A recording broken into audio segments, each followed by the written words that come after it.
En réalité, sur le mariage, la polygamie et la monogamie, je crois qu'il faut que les débats soient recentrés. En réalité, le mariage, c'est un homme et une femme qui décident de se mettre ensemble pour des raisons qui leur sont propres. Mais à partir du moment où il voudrait que ce désir soit porté au niveau des autorités, nous tombons dans le mariage qui est réglementé par le législateur.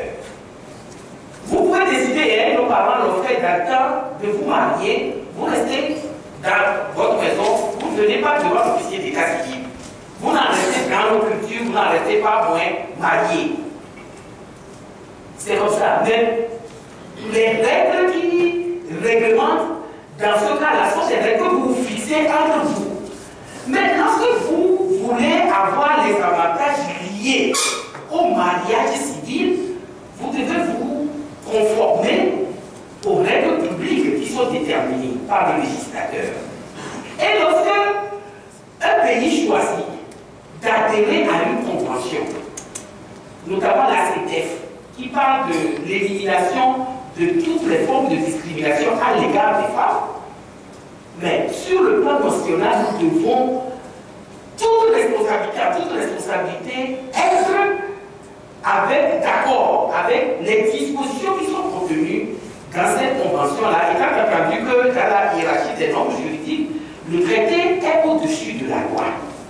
C'est en ce sens que lorsque un homme et une femme décident de porter devant les autorités par rapport à l'allocation, aux allocations familiales et autres, que l'État prenne en charge les conséquences juridiques liées à leur vie commune. Mais en ce moment-là, vous devez vous soumettre aux décisions qui sont prises par le législateur, notamment en ce qui concerne la monogamie. C'est en ce sens que se pose le problème du choix de la monogamie et de la polygamie. Et donc, si nous avons adhéré à la CEDEF et que la CEDEF dit qu'il faut éliminer toutes les formes de discrimination à l'égard des femmes, il est bien entendu que lorsque vous gardez la polygamie et que vous ne codifiez pas la polyandrie, il y a inégalité. Et il y a quelque chose qui coche à ce niveau-là. Et donc, moi je dis qu'au Bénin, vous avez donné l'exemple du Bénin tout à l'heure, mais vous n'êtes pas allé au bout de cet exemple. C'est qu'au Bénin, où on est supposé, il y a un fort taux de musulmans, parce qu'on dit que c'est dans l'islam que la polygamie est autorisée, encore qu'il faut lire dans le bon sens. Le Coran, sur ce point-là, le Coran dit que lorsque vous prenez plusieurs femmes, vous devez vous en occuper de manière égalitaire. Mais ce n'est pas ce que nous remarquons dans les familles polygames. Vous savez, la nouvelle qui arrive là, elle a droit à tout, et tout ça, les anciennes et tout, bon, ce qu'on en fait, on le sait.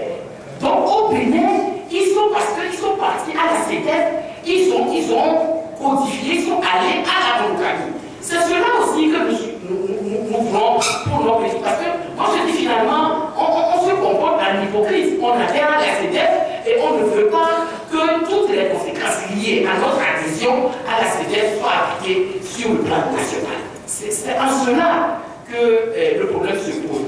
Maintenant, si les femmes sont plus nombreuses que les hommes, et que ça posait un problème à certains collègues ici, que la monogamie soit instituée, mais c'est Dieu qui a créé le monde comme ça. Le reste, qui n'a pas créé des poules là, Dieu s'en charge. Je fais partie de ce.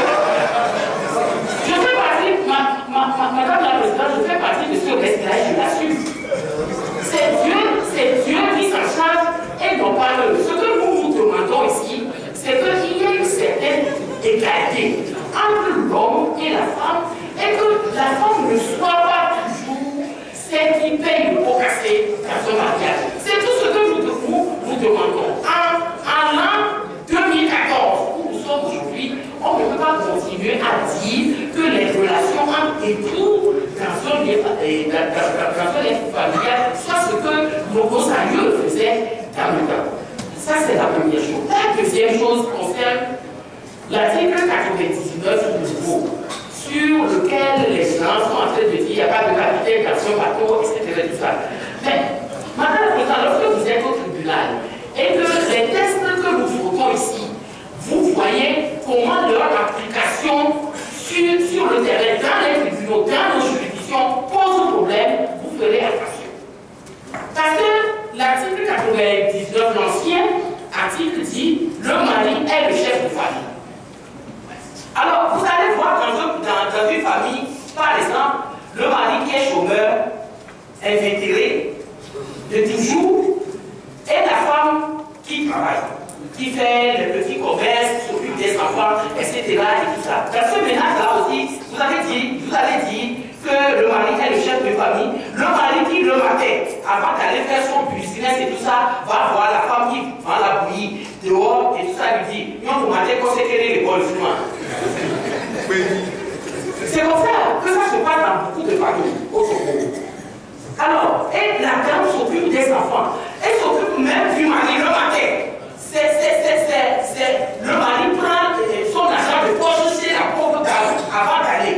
Et dans ce couple-là, vous allez dire que le mari est chef de famille.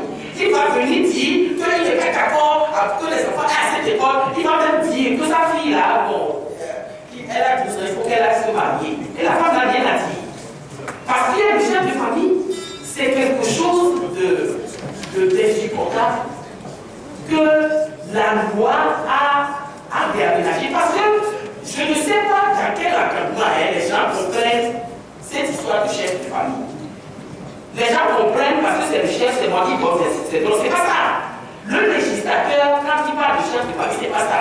Lorsque vous êtes chef de famille, vous avez des droits, vous avez des obligations aussi. Mais les gens comprennent le chef de famille en droit de commandement seulement. Les obligations qui sont liées à ça, les gens n'en fassent pas. Et c'est pour ça qu'il est essentiel qu'aujourd'hui on change les choses et qu'on dise que les deux, moralement et matériellement, ont la direction